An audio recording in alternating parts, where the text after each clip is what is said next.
ამ ძალას რა სისწრაფით ვიყენებთ, ამაზე არის დამოკიდებული ჩვენი ნახტომი. შეხედე, ჩვენ თუ გვაქვს 100% ძალა, ჩვენ ეგრევე 100%-ს შანსი არა ვერ გამოვიმუშავებთ რა, ანუ ეგ წინააღმდეგება ფიზიკის კანონებს.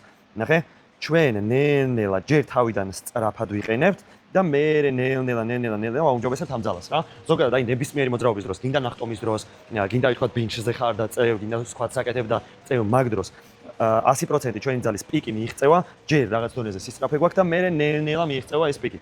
ჩვენ შეგვიძლია ორი ფაქტორით რომ გავზარდოთ ჩვენი ნახტომი. ნახე, ჩვენ შეიძლება ვხტებოდეთ 0.5 წამზე. 0.5 წამზე. ამ დროს დაგვიანებულია უკვე და სწრაფი კუნთის ქსოვილები ამ დროს უკვე იშლება და აქ ნახტომი გვაქვს დაბალი. ჩვენ თუ დროს გადმოწევთ, ანუ აი ზუსტად ეხლა რასაც ვაკეთებთ, ground contact-ზე რასაც გეუბნებოდით, მიწასთან შეხება რაც შეიძლება ნაკლებ დროს თუ გვექნება, მას ეგ შეგვიძლია რომ გავზარდოთ ჩვენი ნახტომი, ანუ 0.5 წამის მიასედიდან თუ გადმოვიდან 0.3-ზე ან 2-ზე. ეს უკვე გაგვიზრდის ნახტომს და უფრო მეტი ძალის დაგენერება შევძლებთ იმის დროს, რა ქვია, ნახტომის დროს. ანუ ნახტომი რო გქონდეს მაღალი, აუცილებელია რომ სწრაფად ავხდეთ. ინერცია რო უფრო მეტად გამოვიყენოთ. როდესაც დროს ვამცირებთ, ინერციას ვიყენებთ უფრო მეტად. ძალას უფრო ნაკლებს, მაგრამ ინერციას ვიყენებთ უფრო მეტად. მერე ჩვენ შეგვიძლია რომ გავზარდოთ ჩვენი ძალის პოტენციალი, თქვათ 120%-ზე.